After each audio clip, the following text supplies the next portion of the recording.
హల్లెలూయా. గట్టిగా చూద్దామా? హల్లెలూయా, హల్లెలూయా. దేవునికి మహిమ కలుగును గాక. దేవుడు ఆయన బిడ్డలైన మనలను ఈ 9వ నెల 6వ తారీఖు వరకు ఎంతగానో దేవుడు కాపాడుతూ ఉన్నాడు. ఆయన కృపను బట్టి, ఆయన దయను బట్టి మరొకసారి మనము ఈ రీతిగా మరి ప్రభు సన్నిధిలో ఉన్నాము.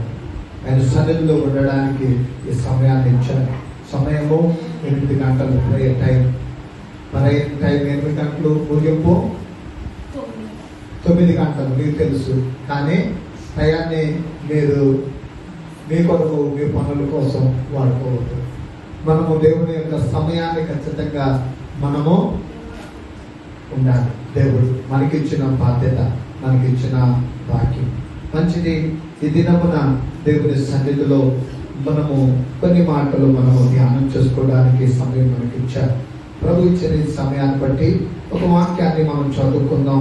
పరిశుద్ధ గ్రంథంలో మనము దేవుని యొక్క సన్నిధిలో ఎస్తేరు గ్రంథము 4వ అధ్యాయము 14, 15, 16 వచనాలు చదువుకుందాం. ఎస్తేరు గ్రంథం. నీవు ఈ సమయమందు ఏమీయూ మాట్లాడక మౌనముగా ఉన్న ఎడల యూదులకు సహాయమును విడుదలయు మరొక దిక్కు నుండి వచ్చును గాని నీవును నీ తండ్రి ఇంటి వారును నశించదురు. నీవు ఈ సమయమును బట్టి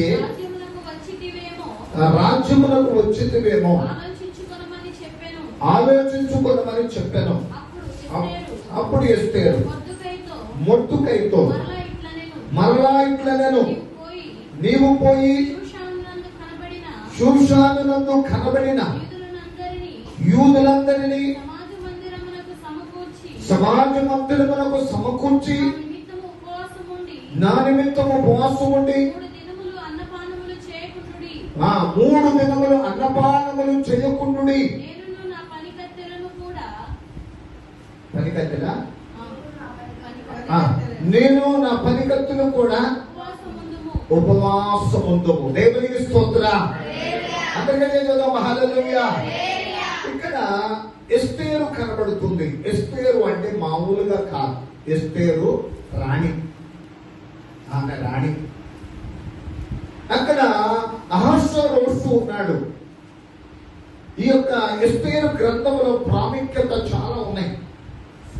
ఎస్తేరు గ్రంథంలో మనం చదువుకుంటే ఇక్కడ చెరలో యూదులు ఉండిపోయారు. ఈ చెరలో ఉన్న యూదులకు అపాయం వచ్చేసింది. ఈ అపాయం వచ్చినప్పుడు, వారి మీదకి అపాయం వచ్చినప్పుడు అప్పుడు నిలబడింది ఎవరయ్యా అంటే మొర్దుకై, తర్వాత ఎస్తేరు. వీరి ద్వారా యూదులందరికీ కూడా విడుదల వచ్చింది, రక్షణ వచ్చింది. దేవునికి స్తోత్రం. ఈ యొక్క ఎస్తేరు గ్రంథంలో ప్రాముఖ్యత ఏంటయ్యా అంటే దేవుడు అనే ప్రసక్తి రాదు. ఎక్కడ దేవుడు అనే పదము వాళ్ళ అక్కడ ప్రసక్తి లేకుండానే ఏం జరిగిందయ్యా అంటే అక్కడ మరి దేవుడు పరిస్థితులు వెనక తన సంకల్పం ఉంచుతాడు. పరిస్థితులు వెనక ఆయన పరిస్థితులు వెనకమాలే ఉండి తన సంకల్పాన్ని బయలుపరిచాడు. రచయిత అన్నాడు, ఇది దేవుడు తన యొక్క చిత్తాన్ని తన ప్రజల ఎడల నెరవేర్చిన విధానాన్ని రాస్తున్నాడు ఇక్కడ. దేవునికి స్తోత్రం. ఇక్కడ మన జీవితాల్లో కూడా అంతే. నీ పరిస్థితుల వెనక ప్రభు ఉంటాడు. ఆయన తన చిత్తమును నడిపిస్తూ ఉంటాడు. తన చిత్తానుసారముగా జరిగిస్తూ ఉంటాడు. తన చిత్తానుసారమైన కార్యాలను చేస్తూ ఉంటాడు. అందుకోసమే పరిస్థితులలో భయపడక, దిగులు పడక, అధైర్యపడక ప్రభు వైపు మనం చూడాలి. దేవునికి స్తోత్రం. ఇప్పుడు మనం చదువుకున్నాం, చూసారా? ఇక్కడ 4వ అధ్యాయము 14వ వచనము నుండి అక్కడ మొర్దుకై తన యొక్క కుమార్తె అయిన ఎస్తేరుతో మాట్లాడుతున్నాడు. అంతఃపురములోనేమో ఎస్తేరు ఉంది, ఈయనేమో మామూలుగా ఆ యొక్క మరి పరిస్థితుల్లో ఉన్నాడు. కానీ తన కుమార్తె అక్కడ ఉందలే అనుకొని వెళ్లకుండా ఉంటలా.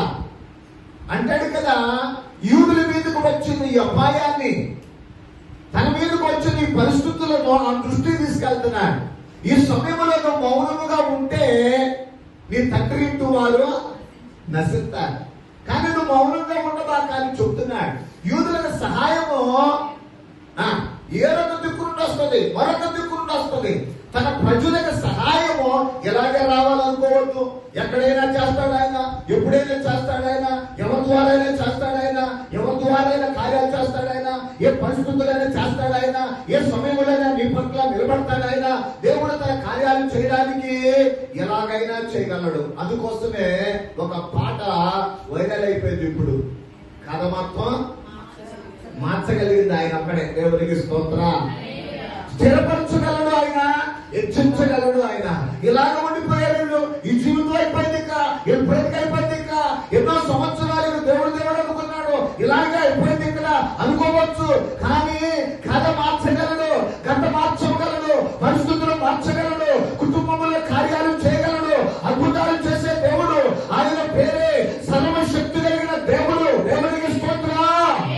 ఆయన నామము గొప్పది, ఆయన పేరు గొప్పది. ఆయన నమ్ముకున్న బిడ్డల పట్ల ఆయన చేస్తూనే ఉన్నాడు, జరిగిస్తూనే ఉన్నాడు.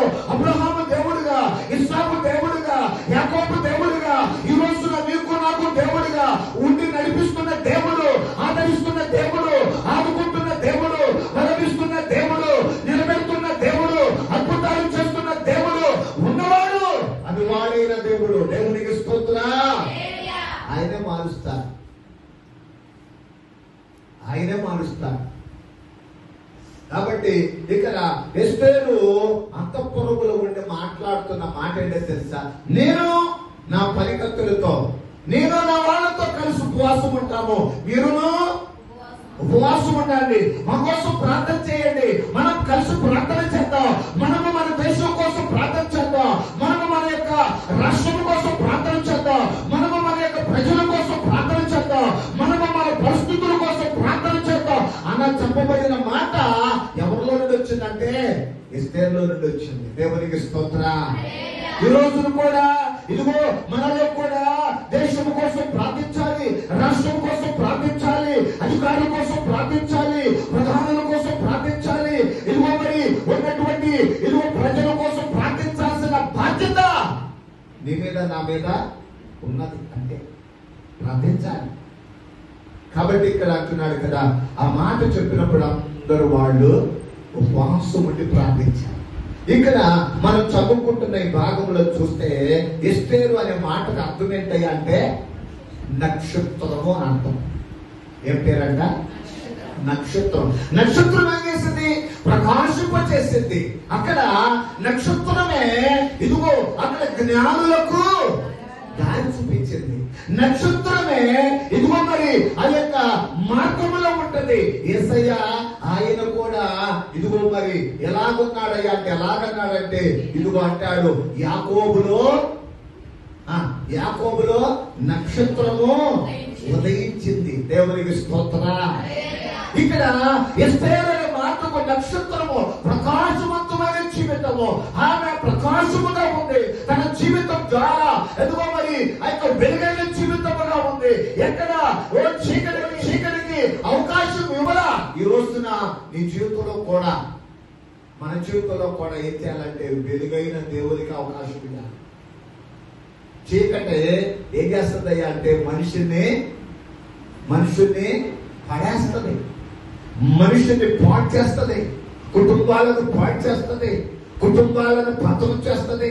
కనుక ఎలుగు ఏం చేస్తుంది అంటే ఎలుగైన జీవితం కట్టింది. నీ కుటుంబాలు కట్టబడతాయి, నీ బిడ్డలు కట్టబెడతారు, నీ వారు కట్టబెడతారు. ఏ పరిస్థితులైనా దేవుడు కడతాడు. ఆయన తన ప్రజలను బలపరిచే దేవుడే ఉన్నాడు. దేవునికి స్తోత్రం. ఇక్కడ మనం చదువుకుంటాం. ఈమెకు మరో పేరేంటయ్యా అంటే అగస్స. ఎస్, అగస్స అనే మాటకు అర్థం ఏంటయ్యా అంటే అక్కడ రాయబడిన మాట ఏంటయ్యా అంటే అక్కడ అంటాడు కదా, పరిమళము గల పుష్పము అన్నాడు. పుష్పముల పదంట పరిమళం. ఆమె దగ్గర ఏముందయ్యా అంటే పరిమళం. ఏముంటదట? పరిమళం, చాలా సువాసన. ఆ స్త్రీ యేసయ్య ఒక ఇంటికి వెళ్తే ఆ స్త్రీ ఏం చేసిందట? అత్తరు ముడ్డిని, విలువైన అత్తరు ముడ్డిని పగలబట్టి ఆయన పాదాలు తల మీద పోసింది. అదిగో పాదాలు కడిగింది, తుడిసింది. అంత ఇల్లంతా ఏం చేసిందంట? సువాసన. ఎస్తేరులో కూడా సువాసన ఉంది. మనుషులలో సువాసన కావాలి. ఆయన పరిమళ వాసనగా వచ్చాడు. అందుకోసమే వాసన, సువాసన పొద అంట. అగస్త అంటే పరిమళ వాసన గల పొద, ఒక పొదగా ఉందంట. కాబట్టి దేవుని బిడ్డలారా, ఇక్కడ చాలా ఈ విషయాలు మనం చదువుకుంటే ఇక్కడ ప్రాముఖ్యముగా 4 విషయాలు ఇందులో చెప్పబడ్డాయి. 5 విషయాలు ఇందులో చెప్పబడుతున్నాయి. మరి ఎస్తేరులో కూడా, ఎస్తేరులో మంచి గుణములు ఇక్కడ కనబడతా ఉంది. ఆ 5 గుణాలు మనం చదువుకుంటే, 1 ఎస్తేరు గ్రంథం 2వ అధ్యాయం 7వ వచనం చదువుకుందాం. పినతండ్రి కుమార్తె అయిన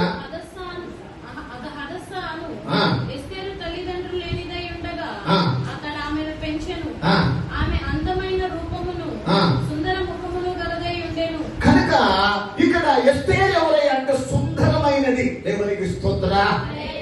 బయట ఉన్నవాళ్ళు చూద్దామా? హల్లెలూయా. ఎస్తేరు ఎవరై అంటే సుందరమైనదట. తల్లిదండ్రులు అయితే లేరు, కానీ తన జీవితం ఎలా ఉందంట? సుందరముగా ఉందంట. తల్లిదండ్రులు లేకపోతే తన జీవితానికి ఇంకెవరు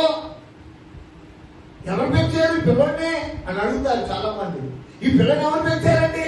చాలా చక్కగా ఉంది, విధేయతగా ఉంది, ఎంతో లోపడతా ఉంది, ఎదుగు మరి పనులో బాగుంది, చాలా సురుగ్గా ఉంది, స్కూల్లో కూడా ఫస్ట్ వస్తున్నాడు. ఎవరి పిల్లాడు, ఎవరి పిల్ల అని అంటే ఆ తల్లిదండ్రుల గురించి వస్తుంది. ఈయనంట ఇదిగో మరి మొద్దుకాయ అంట ఆ తల్లిదండ్రులు లేనటువంటి ఆమెను పెంచాడు. ఎలాగంటే సుందరముగా ఉంచాడంట. అది ఎలా ఉన్నాడంట? సుందరము. అంటే ఇక్కడ తన అందాన్ని గురించి చెప్తున్నది. ఏ బాహ్యాంతము కాదు, అంతరంగ జీవితము, ఆత్మీయ జీవితము. ఎలాంటి జీవితం అంటే సుందరమైనది. ఎలాంటి జీవితం అంటే దేవునికి ఇష్టమైంది. ఎలాంటి జీవితం అంటే దేవునికి ఇష్టమైన జీవితము ఎస్తేరులో కనబడతా ఉంది. ఈ రోజున మన జీవితాల్లో కూడా పైరూపం కాదు, కానీ అంతరంగ జీవితంలో ఎలా ఉండాలంటే ఆయనకి ఇష్టమైనట్లుగా, ఆయనకి ఇష్టమైన జీవితముగా ఎప్పుడైతే మనం ఉంటామో ఏ పరిస్థితులలో కూడా దేవుడు హెచ్చరించక మానడు. దేవునికి స్తోత్రం. ఇక్కడ ఎస్తేరు రాణి ఎందుకు అయిందంటే ఆమె జీవితంలో ఏముందంటే సుందరమైనదిగా కనబడుతుంది. మనుషులు బాగా సుందరంగా ఉంటే అది లోకంలో ఏమన్నంటే అందము, సౌందర్యము. కానీ అంతరంగ జీవితంలో దేవునిని ఆకర్షించే భక్తి జీవితంలో ఉంది ఎస్తేరు. అందము ఆమెకు చాలా సుందరమైనదిగా కనబడతాం.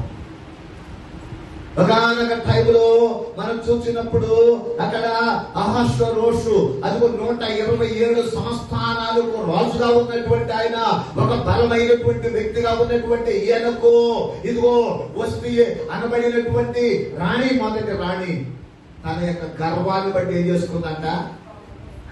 తన స్థానాన్ని పోగొట్టుకుంది. గర్వం వల్ల స్థానం పోయింది, గర్వం వలన పతనం వస్తుంది, గర్వం వలన హోదా పోయింది, గర్వం వలన ఏమయ్యా అంటే ఇంకా మనం చూస్తే గర్వం వలన భయంకరమైనటువంటి అవమానం వస్తుంది. గర్వం వలన దేవుడు వారి దూరంగా ఉంటాడు. గర్విష్ఠులను ఆయన బాగుగా ఎరుగును అంట. బాగుగా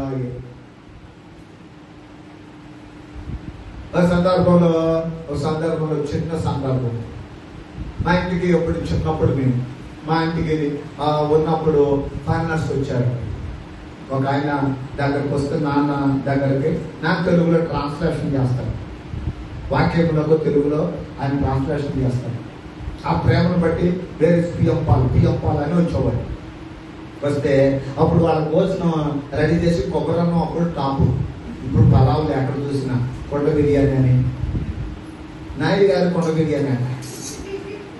ఎందుకంటే మన బుధవారం అక్కడికి వెళ్ళారు, అక్కడ ఇచ్చాడు. మన అన్నయ్య కొడుకు అక్కడ వాళ్ళ అమ్మాయి పుట్టినరోజు అయితే అక్కడ ఇచ్చాడు, అక్కడ పెట్టారు ప్రేయర్ అది. అందుకోసం అది తెలుసు.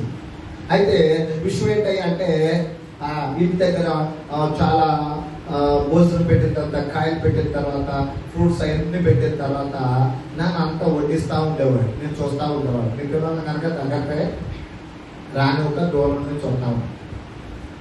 ఆ ఫార్మర్స్ తినేటప్పుడు అట్టుపండు తీసి వాళ్ళు ఆ యొక్క తొక్క వలిసి ఎక్కి వేద్దామని చూస్తా ఉన్నారు. లేకపోతే అక్కడ లేదు, మనం టక్కని వేస్తాం. ఆ లేక ఆలోచిస్తా ఇక్కడ ఇటు చేయి పెట్టి ఈ చేతిలో తీసుకుంటా నేను పెట్టమని వాడిని మర్చిపోయాడు. ఎంత ఒబీడియంట్ అంటే నాన్న ఒక మంచి సేవకుడు, ప్రార్థన కలిగి భక్తి కలిగి సేవ చేస్తూ ఉన్నాడు. అయితే వాళ్ళ దగ్గర లేదు, అది ఇవ్వండి అని 2 చేతులు పెట్టి ఇక్కడ ఏమన్నాడు. వాడిని చూసి ఆశ్చర్యపోయేవాడు.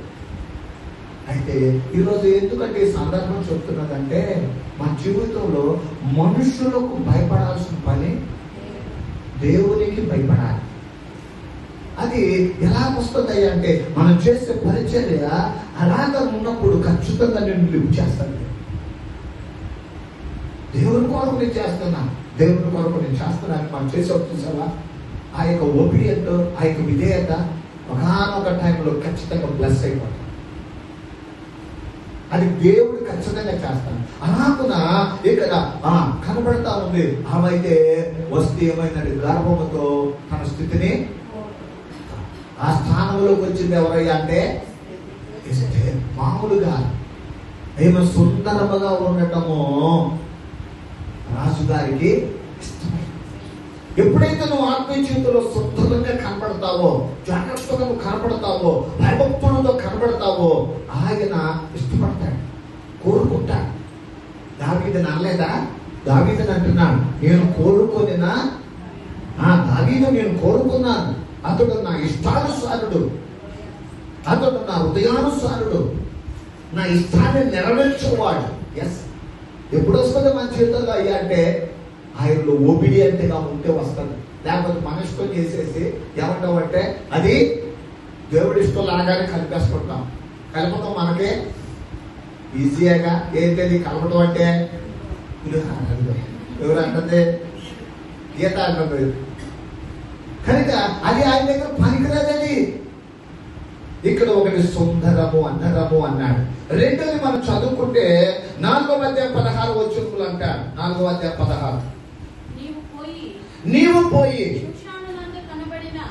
శూషానునందు కనబడిన సమాజ మందిరములకు సమకూర్చి నా నిమిత్తము ఉపవాసముండి 3 దినములు అన్నపానములు చేయకుండుడి, నేను నా పనికత్తెలను కూడా ఉపవాసముందుము. కనుక ఇక్కడ త్యాగవంతురాలి, త్యాగం చేస్తుంది. రాణి ఏం చేస్తే అంత త్యాగం చేయాల్సిన పని లేదు. 3 రోజులు భోజనం చేయకపోతే ఊరుకుంటాడు ఆ రాజు. అన్నీ ఉన్నాయి అక్కడ, అన్ని ఉన్నప్పుడు ఏది కూడా మానుకోవడానికి, ఉపవాసం ఉండడానికి అసలు వీలే లేదు. కానీ ఎలాంటి పరిస్థితులు అంటే ఒక త్యాగం చేస్తుంది. 3 రోజులు నేను అన్నపానాలు మానేస్తాను, నేను మానేసి నా ప్రజల యొక్క రక్షణ నాకు ముఖ్యము, నా ప్రజల యొక్క రక్షణ కోసమై నేను ప్రార్థన చేస్తాను, మీరు సమాజ మందిరంలో ప్రార్థన చేయండి అంటే త్యాగం. కుటుంబంలో ఒక వ్యక్తి త్యాగం చేయాలి, కుటుంబంలో బిడ్డలు త్యాగం చేయాలి. కుటుంబంలో త్యాగం చేస్తే నీ కుటుంబం వెనక చూడాల్సిన పనిలేదే కాదు, ప్లస్ అయిపోతుంది. దేవునికి స్తోత్రా. ఈమె కూడా త్యాగం చేసింది. ఎలాగంటే ప్రార్థనలో అలాగున త్యాగముతో ఉన్నట్టుగా కనబడుతుంది, త్యాగం చేసింది. 3వది ఇక్కడ అంటారు కదా 5వ అధ్యాయం 6వ వచనం, రాజు ఎస్తేరును చూచి నీ కోరిక ఏమిటి, అది నీకు అనుగ్రహింపబడును, నీ మనవి ఏమిటి, అది రాజ్యంలో సగం మట్టుకైనను చేయబడునని చెప్పగా ఎస్తేరు ఇలాగ ప్రత్యుత్తరం ఇచ్చాను, రాజువైన తమ దృష్టికి నా ఎడల దయ కలిగి నా మనవి చెప్పునను నా కోరిక చొప్పునను జరిగించుట రాజువైన తమకు అనుకూలమైతే రాజువైన తామును హామానును మీ నిమిత్తము నేను చేయింపబో విందులకు రావలెను. దేవునికి స్తోత్రం. కోరికలు అడిగితే నీ కోరిక ఏంటయ్యా అంటే మనం ఏం చూద్దాం, ఎవరన్నా పెద్ద ఆయన వచ్చి నీకేం కావాలి కోరుకో కోరుకో అన్నాడు ఏమంటాం మనం? కోరుకో అంటే మనం ఏమంటాం? శ్రావణి నిన్నే అన్నారు అనుకో, నాకేమి వద్దు అసలు అంటావా? ఆయన చాలా రిచ్ మ్యాన్, అది చాలా అది ఒక ధనవంతుడు. ఆయన కోరుకోమంటే ఏమంట, అయ్యా మాకు ఇది కావాలయ్యా అది కావాలి అందరూ అంటారు. అక్కడే ధనవంతుడిగా ఒక రాజు ఉంటే అడుగుతున్నాడు, ఏమనయ్యా నీకేం కావాలి కోరుకో అంటే, ఆమె తన కోరికను కోరుకోలేదు కానీ తన ప్రజల కొరకు తన కోరికను చంపుకుంది. కోరికలు మనుషులకు ఉండవా లేవా? లోకంలో ఉన్నది మాట ఏంటంటే సామెత, కోరికలే గుర్రాలు అంట. కానీ తన కోరిక ఏంటో తెలుసా? తన ప్రజలు తన వాహనులు దేవునిలోనే కోరుకోవాలి. ఈరోజు మనకి ఒక షాప్ లో కానీ ఎక్కడైనా కానీ ఏమి ఇస్తారయ్యా అంటే ఆఫర్స్ పెట్టాడు. ఒక చీర కొంటే ఒక చీర ఆఫర్ ఇస్తా ఉంటాడు, 2 కొను 2 తీసుకెళ్ళు. కానీ ఆఫర్స్కి చాలా మంది ఏమవుతారని పడిపోతారు. సాతాను కూడా మనకు ఆఫర్స్ ఇస్తాడు. ఈ ఆఫర్స్ లో పడిపోతే మనము అయిపోతాం, మన మార్గం అంతా అయిపోయినట్టే. మనం కోరుకోవాల్సింది గిఫ్ట్లు కోరుకోవాలి. దేవుని దగ్గర నుండి ఆఫర్స్ కాదు మనకు కావాల్సింది, దేవుని దగ్గర నుండి బహుమానం కోరుకోవాలి. ఆయన దగ్గర ఉంటే అది ఎక్కడ నువ్వు తొలిపోవు, ఆపస్సులో తొలిపోతావు. నీ దృష్టి మళ్ళీస్తాడు. ఊరికినే వాడు నష్టపోయి మనకు ఎవడు ఎత్తాడా? మనమేమనుకుంటాం, అబ్బాయా భలే చెప్పాడు, ఆపరేస్తున్నాడు వాడు పడుకోని ఇంటికి వచ్చి చెప్పేస్తాం. ఇవాళ మేము 4 చారలు తెచ్చాము, 2 కొనుక్కోమన్నా 2 తెచ్చి అట్టుకొచ్చి 4 వచ్చింది. ఆయన ఏం చేశాడు అక్కడ? అందులోనే ఆపస్సు ఎప్పుడు మాత్రమో తల ఒప్పద్దు. దేనికి ఒక్కాలంట? గిఫ్ట్ కావాలి. ప్రభువా నాకు బహుమానం కావాలి. అబ్రహాము కోరుకుంది బహుమానమే కానీ ఆఫర్స్ కాదు. ఆఫర్స్ వద్దు. ఆఫర్స్ వచ్చామంటే అయిపోయినట్టే. కాబట్టి ఇక్కడ అలాగా కనబడతా ఉంది. అయితే ఇక్కడ మరి ఆమె కోరికను తెగించింది, తన వాళ్ళ కోసం అడిగేసింది. అయితే ఇక్కడ కనబడతా ఉంది. ఇక్కడ మరి 7వ అధ్యాయంలో మనం చదువుకుంటే 8వ వచనం, 7-8 వచనం. అమ్మా, నగరు వనములో నుండి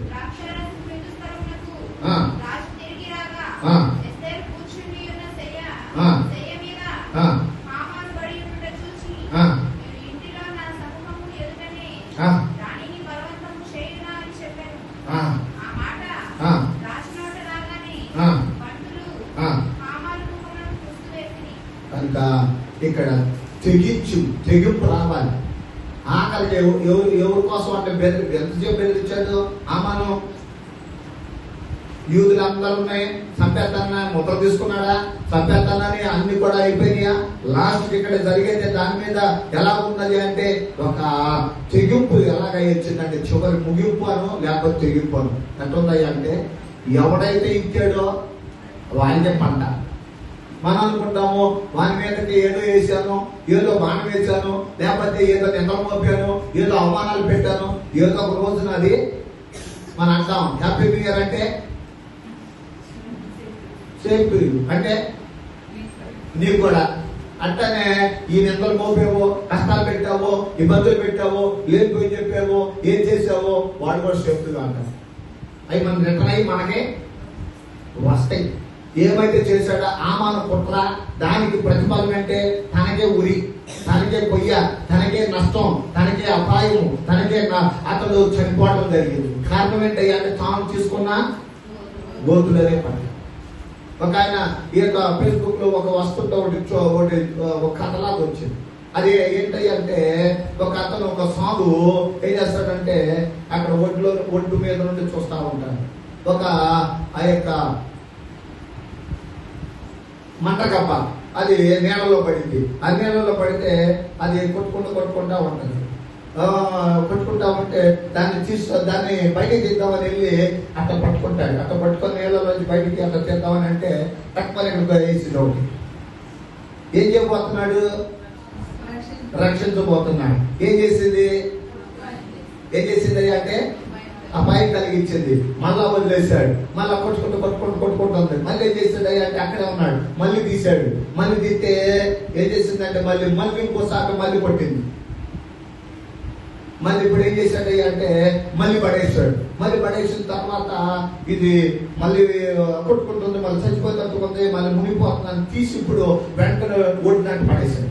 తీసిన వెంటనే అట్టు పడేశాడు. ఈలోపు ఒడ్డు మీద ఉండి ఆ యొక్క ఈ రెండు దృశ్యాలు చూస్తా ఉన్నాడు ఒక వ్యక్తి. అతను వచ్చి అడుగుతున్నాడు. ఏమని అడుగుతున్నాడంటే, ఎదుగో మరి సాధు గారు నా నుంచి చూస్తానే ఉన్నాను, అది నిన్న హానిగలు 2 సార్లు పుట్టింది, అది 2 సార్లు కొట్టింది, అది అయితే అయినా కానీ నువ్వు ఎందుకు రక్షిస్తున్నావు అన్నాను. అని అప్పుడు అన్నాడట, దాని గుణం ఏంటయ్యా అంటే అది అబ్బాయి పెట్టమే, నష్టపెడతమే. అదిగో అలాగున్న సేవ చేద్దామన్నా దానికి అపాయి పెడతానే ఉంటది. కానీ నా గుణం ఏంటో తెలుసా, రక్షించాలని. ఈరోజు దాంట్లో అర్థం ఏంటయ్యా అంటే ఎప్పుడైనా హాని కలిగించే వాళ్ళు ఉంటూనే ఉంటారు. కానీ నీ గుణం ఏంటయ్యా అంటే, నీ మనసు ఏంటయ్యా అంటే క్రీస్తు యేసునకు మనసు, క్రీస్తు యేసున కలిగిన ఈ మనసుని కలిగి ఉండమే. అపాయం కలిగిద్దాము, లేకపోతే దెబ్బతిద్దాము, ఇంకొక నష్టాన్ని పెడతాం కాదు. నువ్వు సేవ చేస్తా ఉండు, ఏదో ఒక రోజున అది నీకు దేవుడు మేలే చేస్తాడు. దేవునికి స్తోత్ర. మన జీవితాలలో ఇక్కడ ఎన్ని విషయాలు మనం చూసామయ్యా అంటే 4 విషయాలు. ఒకటి, ఆమె సుందరి. ఆమె రెండవది త్యాగవంతురాలు. మూడవది తన కోరికను తెగించింది. తన వారు రక్షణ కోరుకుంది. అలాగే తనకు ముగింపు ఎలా ఉందాయి అంటే అది యూదులకు మేలు కలిగింది, తన వాళ్ళకు మేలు కలిగింది. ఏ వ్యక్తి అయితే కుట్ర చేశాడో అతనికి ముగింపు అయితే మన జీవితాలలో కూడా దేవుడు కార్యం చేస్తాడు. ఎలాగా ఎస్తేరు అనే మాట అదిగో ప్రకాశవంతమైన ప్రతి జీవితంలో ఉంటేనే జరిగేది, దేవుల్లో ఉంటేనే జరిగేది. లోకంలో ఉండి చేయమంటే చేయడు, లోకంలో ఉండి ఏదైనా సాధించమంటే సాధించలేవు. దేవుల్లో ఉంటే సాధించగలవు. దేవుల్లో ఉండే కుటుంబం రక్షించుకుంటా, దేవుడు రక్షిస్తాడు. ఈ పిల్లలకు కుటుంబానికి కూడా సమస్తములకు దేవుడు మేలు చేస్తాడు. అంటే దేవుడు మనం కనుగొన్నాం, అలాంటి గొప్ప కార్యాలు మన జీవితంలో జరిగిస్తాడు. అలాంటి దేవుడు మన పట్ల కార్యాలు జరిగించుగాక. దేవుడి మాటలు ప్రభు మన వెనుకలో దీవించి ఆశీర్వదించుగాక. ఆమేన్.